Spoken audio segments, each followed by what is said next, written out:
Hey guys, I welcome you all to Bhadra IAS Academy. आज का date है 18th of January and आज के सेशन में we will cover the current affairs sections from 17th as well as 18th of January 2024 and guys, it is presented by me Shubhodeep. So let's start with it. Okay, सबसे जो पहला news है वो है a project that has been launched in order to grow soya beans. जी हाँ दोस्तों, actually IASST that is Indian institute of advanced study in science and technology के scientist लोगों ने, जो कि गुवाहाटी से और ये पहले तो बात बता देता हूँ दैट ये जो इंस्टीट्यूट है ये एक ऑटोनोमस रिसर्च इंस्टीट्यूट है department of science and technology, जो कि ministry of science and technology के अंडर आती है। इन्होंने लॉन्च किया है एक प्रोजेक्ट और इस प्रोजेक्ट का एम क्या है? To grow soybeans. और ये कहाँ पे किया जाएगा? असम पे। इससे फायदा क्या होगा? यस, असम की जो एग्रीकल्चरल लैंडस्केप है वो कहीं ना कहीं ट्रांसफॉर्म होगी और नॉर्थ ईस्ट रीजन में इन जनरल, अगर यहाँ पे जो schedule caste and schedule tribe community है इनको बहुत ज़्यादा फायदा मिलेगा। क्योंकि इन लोगों को एक लाइवलीहुड अपॉर्चुनिटी मिलेगा। अच्छा, अब मैं क्यों बोल रहा हूँ दैट इनको फायदा होगा? भाई क्या अभी तक फायदा नहीं होता था? ऐसा थोड़ा ना दैट सोयाबीन की खेती अगर नहीं करते थे तो कोई दूसरी चीज खेती नहीं होती थी। देखो, मैं ये डेटा आपको जब बताऊंगा ना तो यू विल बी शॉक्ड। अभी तक जो सोयाबीन के सीड्स है वो बाहर से इंपोर्ट किए जाते थे, क्लियरली लिखा हुआ इंपोर्टेड फ्रॉम अदर स्टेट्स। और पता है हर महीने कितने रुपए खर्च देती है? 10 करोड़ रुपए का इंपोर्ट होता था। Can you imagine this term?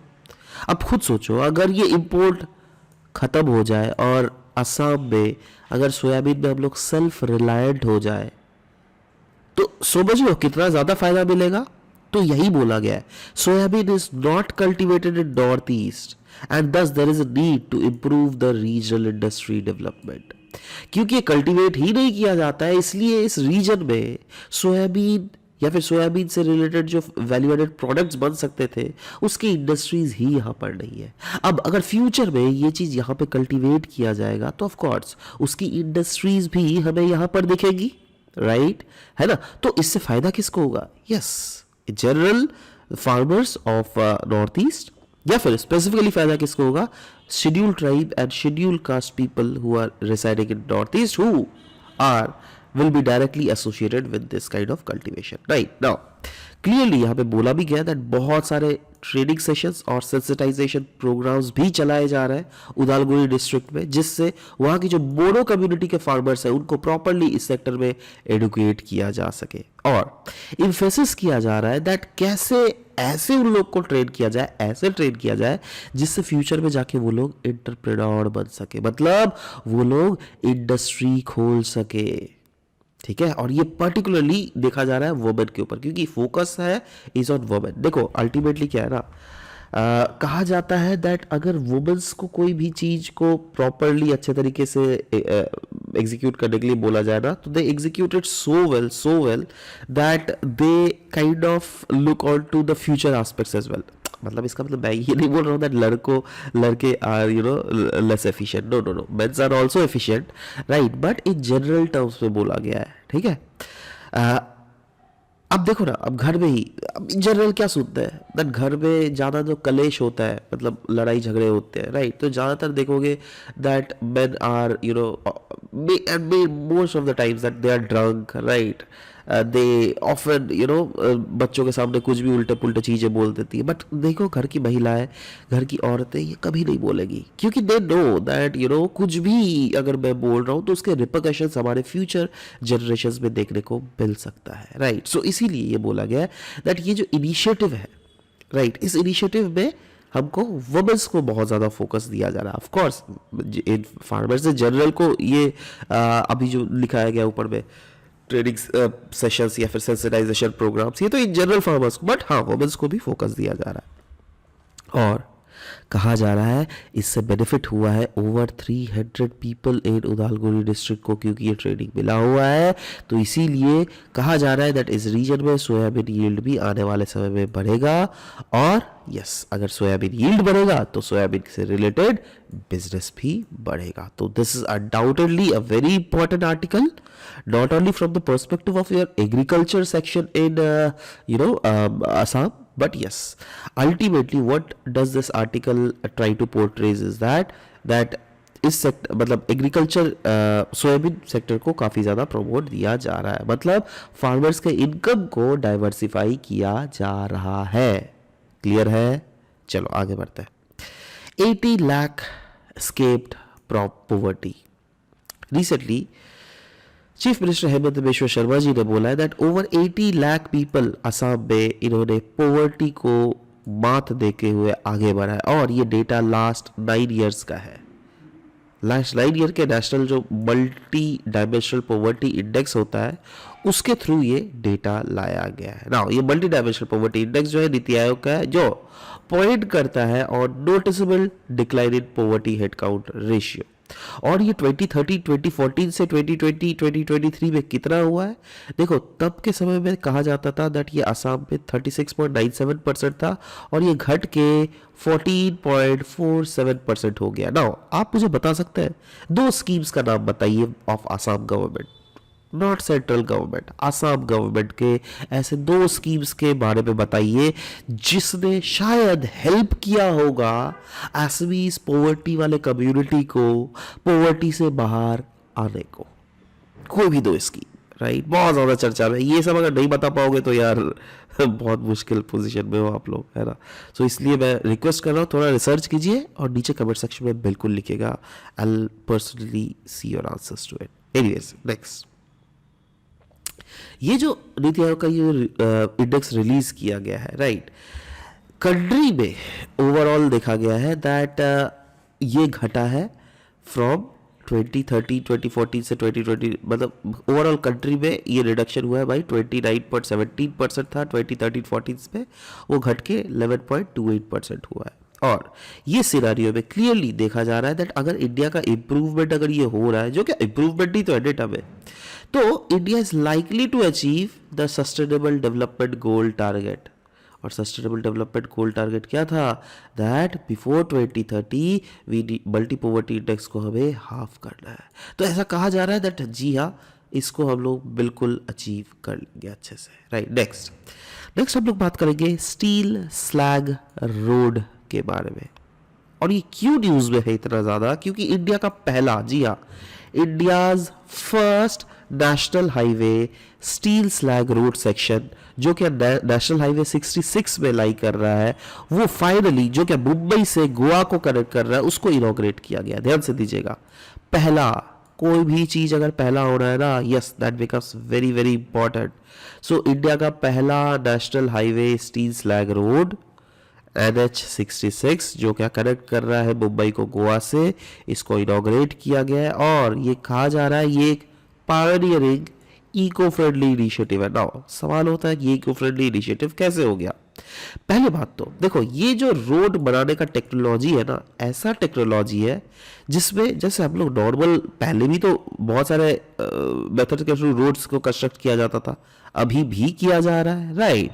But differences क्या है? देखो, अभी जो ये नया टेक्निक है ना स्टील स्लैग रोड, ये कॉस्ट एफिशिएंट टेक्निक है। ये एक ऐसा टेक्निक है जिसमें रोड की जो लाइफ होती है ना, वो ज़्यादा दिन तक चलती है, ज़्यादा ड्यूरेबल है। मोर ओवर रोड का जो थिकनेस होता है ना, ये देखो, ये थिकनेस भी होता है कुछ, है ना, तो वो थिकनेस भी 28% कम चाहिए। तो ये तो बहुत अच्छा है ना यार। नाउ ये कैसे किया जाता है? देखो, जैसे कि मैं बोला, ये एक इन्वायरमेंटली फ्रेंडली टेक्निक है जिसमें स्टील इंडस्ट्री के जो वेस्ट होता है ना, पहले उसको कोई काम का नहीं होता था, बट अभी स्टील इंडस्ट्री के वेस्ट को काम में लगाया जा रहा है, इसको यूज किया जा रहा है एज अ वैल्यूएबल रिसोर्स, जिससे इन्वायरमेंट फ्रेंडली और एक रोबस्ट नेशनल हाईवे कंस्ट्रक्ट किया जा सके। अच्छा, इसका यूजेजेस की अगर बात करें तो हम लोग क्या बोल सकते हैं? जी हाँ, the example highlights the value of sustainability, innovation and collaboration. मतलब ये जो अल्टीमेटली टेक्निक है जिससे eco friendly durability 28% less thickness road जो बन रहा है और ज़्यादा कॉस्ट एफिशिएंट जो रोड बन रहा है, अनडाउटेडली ये सस्टेनेबल भी है क्योंकि सस्ते दाम में सरकार का पॉकेट भी कम पैसा खर्चा होगा। ये एक इनोवेटिव टेक्निक है, जी हाँ, जो स्टील के जो वेस्ट थे उसको भी यूज़ किया जा रहा है और काफ़ी ज़्यादा ड्यूरेबल रोड्स बनाया जा रहा है ना। तो क्या हम लोग बोल सकते हैं दैट इस टेक्निक का की वैल्यूज़ एफिशिएंसी है, कॉस्ट इफेक्टिवनेस है और ड्यूरेबिलिटी है। यस, क्लियर है?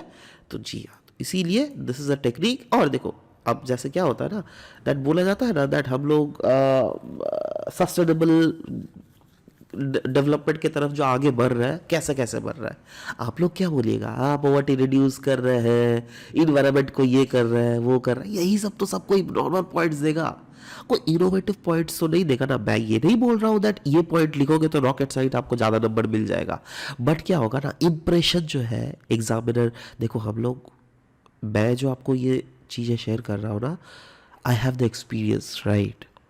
So believe on my wisdom. क्या होता है ना दैट जब बच्चे आंसर्स लिखते हैं, नॉर्मल आंसर्स भी लिखते हैं, और जब कभी कभी बच्चे क्या होता है इन आंसर्स को काफ़ी ज़्यादा इन्हांस्ड वे में भी लिखते हैं, ऐसे खूबसूरत से प्रेजेंट करके लिखते हैं, क्योंकि आपने अगर बेस क्लियर किया है और आपके दोस्त ने अगर बेस क्लियर किया है तो आप लोग दोनों का नॉलेज सेम है। बट आपके दोस्त को आप पीछे कैसे छोड़ दोगे? मतलब आपके दोस्त नहीं, आपके कॉम्पिटिटर है, क्योंकि ultimately this is a competition, right? So आप उसको पीछे कैसे छोड़ोगे? Yes, you need to make sure that आप इसमें वो खूब जोर मेहनत करो, right? So that is what you need to do here, right? So yeah, that is what we are talking here about. Next is down to earth का ये article था regarding operation Amrit. Operation Amrit, Amrit stands for anti microbial resistance intervention for total health. Now ये जो operation है इसको initiate किया गया था by Kerala drug control department. किस लिए? To curb the overuse of antibiotics in Kerala state. और बोला गया है दैट जितने भी सारे फार्मेसीज हैं उनको एक रिकॉर्ड मेंटेन करना पड़ेगा ऑफ एंटीबायोटिक सेल। आप ऐसे किसी को एंटीबायोटिक्स नहीं दे सकते हो। आपको अपने दुकान के बाहर में पोस्टर चिपकानी पड़ेगी that antibiotics are not sold without doctor's prescription, right? So यही बोला गया दैट ये ऑपरेशन अमृत जो है वो अलाई ही करता है केरला का anti microbial resistance strategy action plan के साथ। And yes, it reflects a multi sectoral approach. ये एक मल्टी सेक्टोरल अप्रोच है जिसके तहत इजी तरीके से हम लोग कॉम्बैट कर सकते हैं फ्यूचर में एंटी माइक्रोबियल रेजिस्टेंस। नाउ सवाल होता है, जब तब से मैं बोला जा रहा हूँ anti microbial resistance, anti microbial resistance होता क्या है भाई? देखो बहुत समय क्या होता है ना, हम लोग को बहुत ज़्यादा जुकाम हो जाता है ना, और हम लोग दुकान में जाते हैं, बोलते हैं भैया कुछ ऐसा टैबलेट दे दो ना जिससे मैं सही हो जाऊं। तो वो नॉर्मल टैबलेट तो देता ही है, बट उसके साथ आपको एंटीबायोटिक्स भी देता है, ठीक है ना? एंटीबायोटिक्स कितना दिन का देगा आपको? 2 दिन का देगा। कोई बात नहीं, 2 टैबलेट ये खा लीजिएगा खाने के बाद, आज रात को खा लीजिएगा खाने के बाद, कल सुबह को खा लीजिएगा खाने के बाद, और कल रात को खा लीजिएगा, हो जाएगा सब सही। अब देखो उसने क्या किया, 3 टाइप का दिया, 3 नॉर्मल दवाई और 3 एंटीबायोटिक, ठीक है? आपने तो खा के आप ठीक हो गए, राइट? या फिर बहुत समय ऐसे भी होता है दैट डॉक्टर्स आपको प्रेस्क्राइब करते हैं, डॉक्टर्स आपको प्रेस्क्राइब करते हैं 5 दिन का कोर्स, बट आप 2 दिन में ही सही हो जाते हो, ठीक है? तो आप बाकी के जो टैबलेट्स है ना, उस आप दुकान में चले जाओगे, बोलो भैया ये टैबलेट बच गया, रिटर्न कर दो। देखो यही तो हम लोग करते हैं ना, इंडियन ही है, आपको भी पता है, मेरे को भी पता है।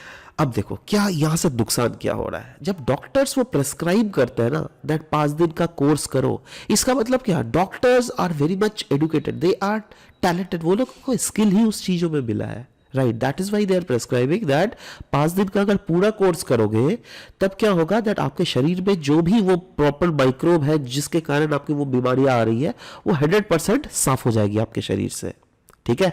इसीलिए उन्होंने 5 दिन का कोर्स दिया, बट हम लोगों ने क्या किया, सिर्फ 2 ही दिन खाया उसको। अच्छा, अब क्या फार्मेसीज वाले हैं वो लोग क्या है, वो तो नॉर्मल एक, अब भाई वो जो नॉर्मल जो दवाई देता है वो लोग सब लोग पूछ लेता है वो क्या है, उनको जस्ट सोचो 5-10 हजार रुपए में उसको वहां पे जॉब मिल रहा है, तो वो how is he qualified to give you that medicine? है ना। मैं यहाँ पे किसी के जॉब को डिरोगेट नहीं कर रहा हूँ, बट मैं जस्ट यहाँ पे क्वालिफिकेशंस की बात कर रहा हूँ, right. He is not at all qualified to give suggest you those medicine, right. और ऊपर से क्या, उसको तो कुछ पता ही नहीं है एंटीमाइक्रोबियल रेजिस्टेंस क्या होता है, उसने तो कभी डॉक्टरी का डी नहीं पढ़ा है, राइट। तो how would we able to, और वही चीज, और ये चीज उनका गलती नहीं है, हमारा गलती है। हम और आप तो पढ़े लिखे हो, हम क्यों वो एक या फिर 1.5 दिन का वो कोर्स करता है, समझ लो। इससे क्या होता है दैट हमारा फॉर द टाइमिंग जो है वो माइक्रोब तो खत्म होता है, बट 100% हमारे शरीर से वो माइक्रोब्स खत्म नहीं होता है। अब क्या हुआ, अब उस माइक्रोब के एंगल से देखो, है ना। सोचो आपकी कम्युनिटी है 1 करोड़ माइक्रोब्स आपके शरीर में, है ना। आप उसमें से एक माइक्रोब हो, राइट। अब दवाई आया, दवाई ने आपको मारने की कोशिश की, आप पहला दिन बच गए, आप दूसरा दिन बच गए, ठीक है। बट तीसरा दिन तो आपने देखा दैट अरे भाई इस लड़के ने तो दवाई लिया ही नहीं, शरीर में तो गया ही नहीं। तो आपको कहीं ना कहीं उस दवाई से लड़ने का टेक्निक मिल गया, समझ रहे हो। मैं माइक्रोब के एंगल से बता रहा हूं आपको उस दवाई से लड़ने का टेक्निक मिल गया, राइट। तो आप क्या हो गए, उस दवाई से रेजिस्टेंट हो गए। इससे अब फ्यूचर में आप उसके शरीर में हो ही माइक्रोब। आप सोचो 1 महीना बाद अगर फिर से उसका जुकाम हुआ और आप यू आर डोमिनेटिंग हिज शरीर, तो क्या होगा, अगर बाई चांस उसने अगर फ्यूचर में एंटी माइक्रोब टैबलेट अगर लिया ना, एंटीबायोटिक, तो आपको इंपैक्ट नहीं कर पाएगा, क्योंकि you being a microbe is resistant to that very drug which he took earlier. समझ रहे हो बात। इसी चीज को बोला जाता है एंटी माइक्रोबियल रेजिस्टेंस। आशा करता हूं दैट ये कॉन्सेप्ट आपका क्लियर हो गया होगा, कोई शक यहाँ पर, right.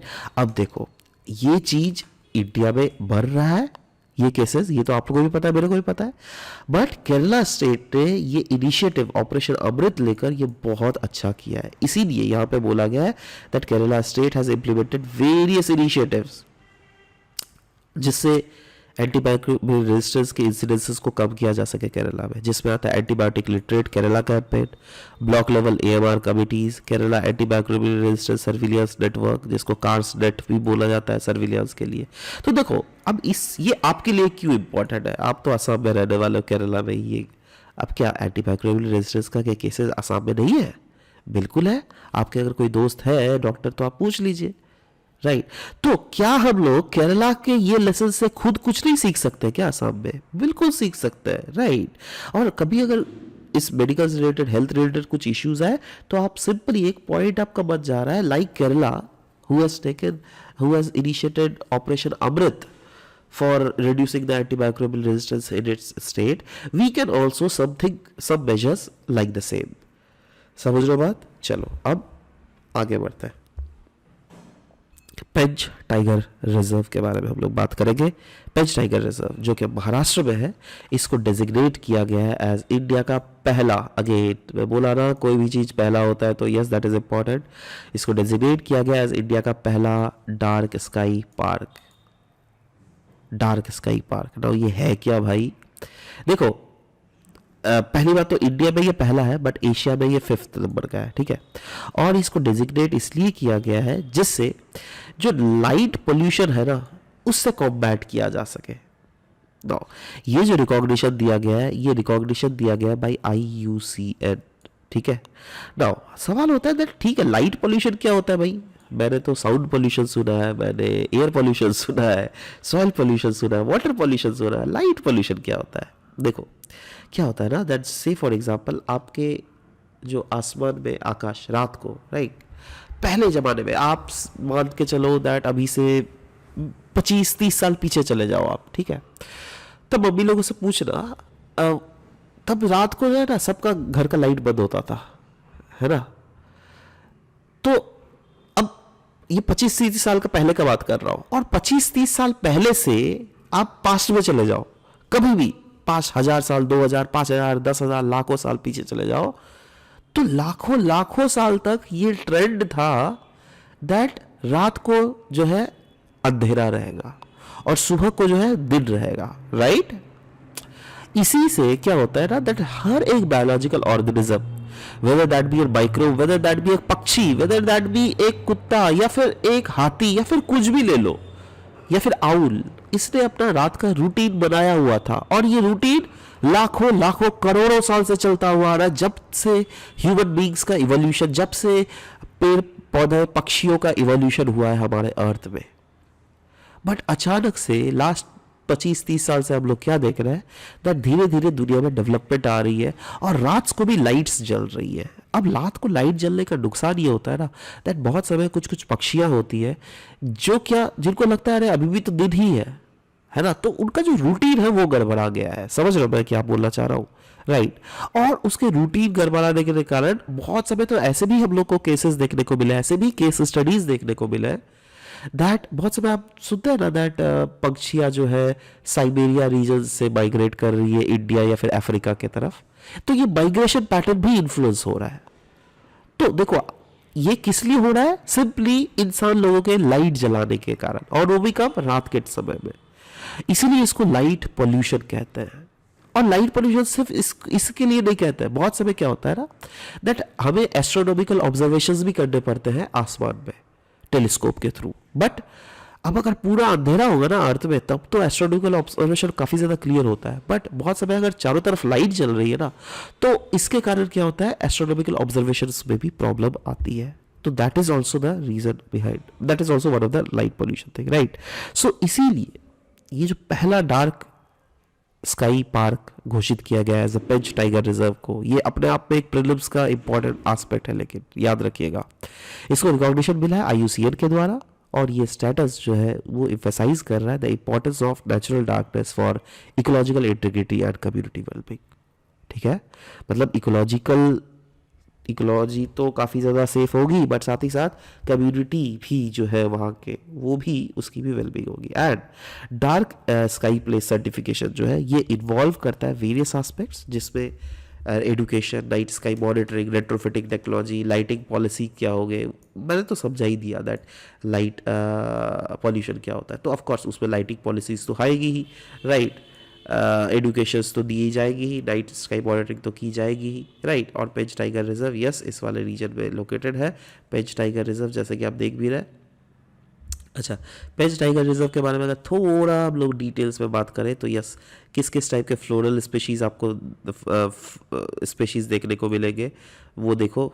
Broad leaf teak forest से लेकर ट्रॉपिकल मिक्स डेसिडुअस फॉरेस्ट तक किस किस टाइप के मैमल्स आपको देखने को मिलेंगे, sloth bear, jackal, wild dog, birds, ये सब सारे बर्ड्स देखो। अब इनको बहुत ज़्यादा नुकसान होता था, ठीक है, इसी के लिए मेनली ये किया जा रहा है, राइट। और यस, रही बात पेंच टाइगर रिजर्व कहाँ पे लोकेटेड है, महाराष्ट्र के नागपुर डिस्ट्रिक्ट में है।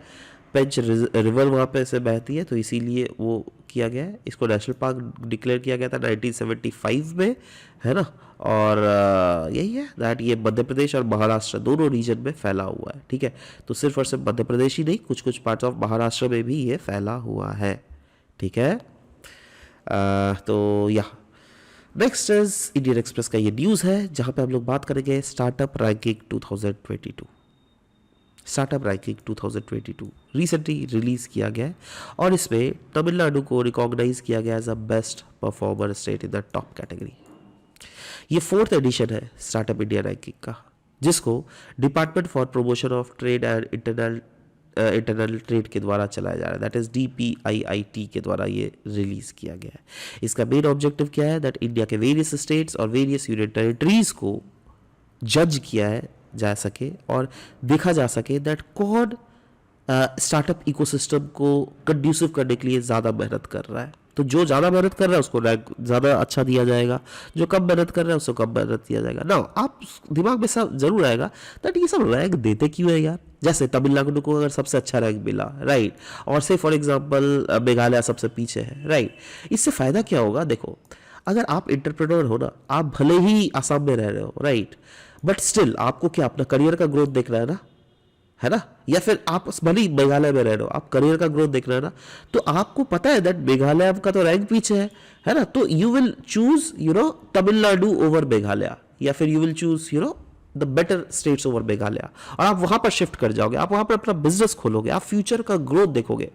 देखो, इंसान जो है ना, ज़्यादातर अल्टीमेटली जो है इंसान मोर और लेस मैक्सिमम केसेस में मटीरियलिस्टिक होता है, राइट।